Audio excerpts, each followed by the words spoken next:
Hey guys, welcome to sail summer jobs notifications. और इस video में बात करेंगे एमएससी बॉटनी एंट्रेंस 2026 की एक्सपेक्टेड कट ऑफ कितनी जा सकती है। प्रीवियस वीडियो में हम बात की थी एमएससी जोलॉजी की और कौन कौन से कॉलेजेस में आप अप्लाई कर सकते हो, कितने सीट्स हैं, सब कुछ मैंने डिस्कस किया है प्रीवियस वीडियो में, तो आप उस वीडियो को वॉच कर लेना। और किसी बच्चे का कोई भी डाउट है तो आप डायरेक्ट मेरे से इंस्टाग्राम पर डीएम करना, लिंक मैंने वीडियो के डिस्क्रिप्शन बॉक्स में दिया हुआ है। चलिए स्टार्ट करते हैं वीडियो को।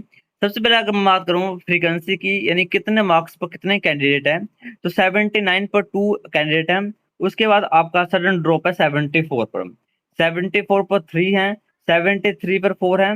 ऐसे यहाँ पर देख सकते हो फुल यहाँ पर कैंडिडेट की लिस्ट है। अब हम बात करेंगे कि किन का सिलेक्शन हो सकता है, यानी एक्सपेक्टेड कट ऑफ कितनी जा सकती है। सबसे पहले हम बात करेंगे एचपी के लिए। तो एचपी के लिए ओपन टू ऑल में जो 79 वाले दो स्टूडेंट है ये ओपन टू ऑल में आ जाएंगे। उसके बाद जनरल कैटेगरी के लिए जो कट ऑफ जा सकती है वो है अराउंड अराउंड जिनके स्कोर 70 प्लस है, 71, 72, 73, मे बी 70 भी हो जाएगा, ठीक है, क्योंकि एक ही बच्चा है। तो जिसका भी स्कोर 70 या 70 से ऊपर है उनका जनरल कैटेगरी में उनका सिलेक्शन हो जाएगा। हाँ हाँ, मान लो इनमें से मोस्ट कैंडिडेट होता है वो दिल्ली यूनिवर्सिटी या पंजाब यूनिवर्सिटी या जेएनडीयू में चले जाते हैं, सीट छोड़ देते हैं।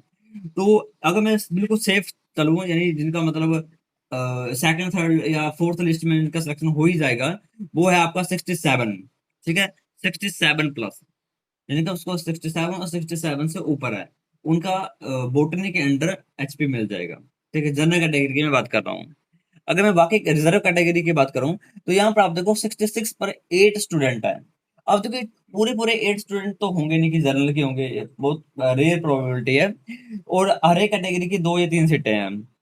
अर्थात एक एक सीट लेके चलूं मैं तो 65 या 64, इससे नीचे नहीं जाने वाली है एससी एसटी या किसी और कैटेगरी की। हाँ, मान लो एसटी की या पीडब्ल्यूडी की या ईडब्ल्यूएस की, इनमें से कोई स्टूडेंट नहीं होगा, हाँ, तो मे भी इससे कम जा सकती है।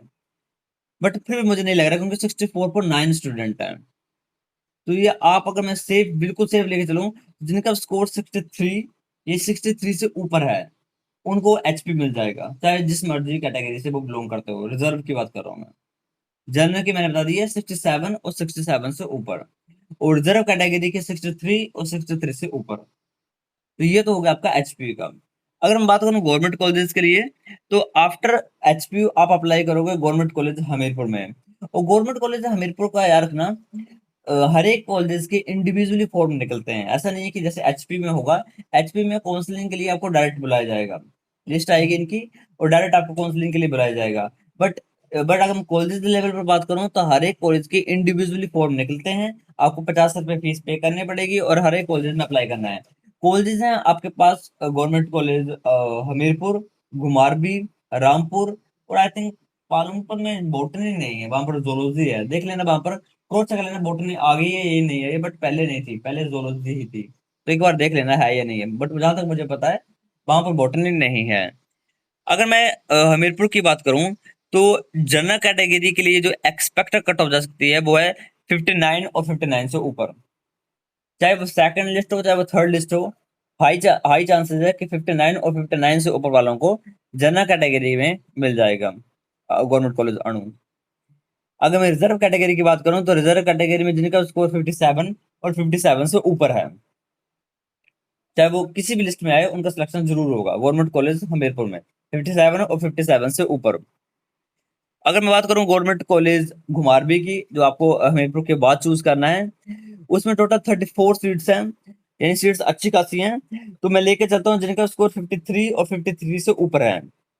53 और 53 से ऊपर है, वो 100% चांस लेके चले जनरल कैटेगरी वाले कि उनका गवर्नमेंट कॉलेज घुमारवी में हो जाएगा।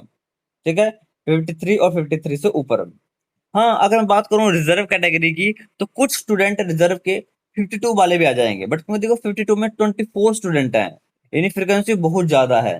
तो सिलेक्शन होगा on the basis of your CGPA, यानी ग्रेजुएशन के परसेंटेज के ऊपर। जिसकी ज्यादा सीजीपीए होगी उनका सिलेक्शन होगा, क्योंकि मार्क्स क्लैश करेंगे यहाँ पर। तो कुछ स्टूडेंट का 52 वालों का भी हो जाएगा, बट डिपेंड करेगा उनका मार्क्स, सॉरी सीजीपीए। अब बात करते हैं रामपुर के लिए। तो रामपुर के लिए ये 24 सीटें हैं और यहाँ पर देखो 51 पर ही 25 बच्चे हैं। ठीक है, तो ऐसे लेके चलता हूँ जिनका भी स्कोर 51 या 51 से अबव है उनका रामपुर हो जाएगा जनरल कैटेगरी में, ठीक है। और रिजर्व में 50 वालों के भी चांसेस हैं, मतलब हो सकता है, चांसेस हैं, 16 बच्चे हैं बट चांसेस हैं, मतलब क्लैश हो जाएगा तो सीजीपी के अकॉर्डिंग उनका भी सेकंड थर्ड लिस्ट तक हो जाएगा। बट 50 से नीचे तो रेयर चांसेस हैं, जो कि पहले मैं बोल चुका हूँ। Thank you and have a nice day. हाँ, एक सेकंड। अगर हम बात करते हैं डॉक्यूमेंट्स की, तो काफी स्टूडेंट बोल रहे थे कि कौन कौन से डॉक्यूमेंट लगते हैं। तो यहाँ पर देखो कौन कौन से डॉक्यूमेंट आपके लगेंगे। सबसे पहले देखो, अगर मैं बात करूं हिमाचल प्रदेश यूनिवर्सिटी शिमला की, तो जैसे जहां पर आपने ऑनलाइन आप आवेदन किया था, ऑनलाइन आपने अप्लाई किया था, वो वाला प्रिंट आउट लगेगा, ठीक है। और उसके साथ क्या लगेगा, उसके साथ आपके लगेंगे सारे के सारे original certificate, original photo copy of certificate, यानी ओरिजिनल भी लगेंगे और जेरोक्स भी लगेंगे। मैट्रिक, 12th, ग्रेजुएशन, ये तीन तो लगेंगे लगेंगे जो कि आपके एकेडमिया है। उसके बाद admit card of entrance test, entrance test का आपका एडमिट कार्ड भी लगेगा, जिसमें साइन हुए हैं जब आपने एंट्रेंस दिया था। कुछ स्टूडेंट होंगे उनके पास एडमिट कार्ड नहीं होगा, गुम हो गया होगा, तो वो दोबारा डाउनलोड कर लीजिए, अपना एडमिट कार्ड निकाल लो, चाहे उस पर साइन ना हो चल पड़ेगा, बट एडमिट कार्ड डाउनलोड कर लो लॉग इन करके। उसके बाद आपका कैटेगरी सर्टिफिकेट लगेगा, करेक्टर सर्टिफिकेट लगेगा। हाँ, करेक्टर सर्टिफिकेट आपने अभी अभी ग्रेजुएशन किया है, जस्ट अभी, कोई गैप नहीं है, तो आपको अपने कॉलेज से अपना करेक्टर सर्टिफिकेट मिलेगा। बट गैप है तो करेक्टर सर्टिफिकेट आपका बनेगा ई डिस्ट्रिक्ट की साइट पर, मतलब सबसे पहले आपको गांव के प्रधान के पास जाना है, वहां पर आपको अपना करेक्टर सर्टिफिकेट लिखवाना है। पंचायत से लगा के आपको जाना है पुलिस स्टेशन, पुलिस स्टेशन में वेरिफिकेशन होगी। आफ्टर आपको ई डिस्ट्रिक्ट की साइट है हिमाचल प्रदेश की, उस पर अप्लाई करना है, फिर ऑनलाइन तहसीलदार से अप्रूव होके आएगा, वो बनेगा आपका करेक्टर सर्टिफिकेट, ठीक है। अगर मैं बात करूं बोनाफाइड की, तो हिमाचल में चाहिए, वो सभी के पास होगा। एपीआई आईडी, ये आईडी आप बना सकते हो, अभी जरूरी नहीं है। जब भी आप अप्लाई करोगे जैसे गवर्नमेंट कॉलेजेस के, वहां पर एपीआर आईडी बनती है, तो तब आप बनाओगे, अभी दिक्कत नहीं है इसकी। सिंगल गर्ल चाइल्ड सर्टिफिकेट है तो वो चाहिए, एस सी एस टी का चाहिए, ईडब्ल्यूएस का चाहिए, स्पोर्ट्स कल्चर जो भी आपकी कैटेगरी है। ओके, बस आपको यही सर्टिफिकेट आपको चाहिए एट टाइम ऑफ काउंसलिंग। ये देखो 2025 की है, 18 जुलाई को हुई थी। चलिए, ये तो हो गया, बाकी कोई डाउट होगा तो आप डायरेक्ट मेरे से डीएम कर लेना। Thank you and have a nice day.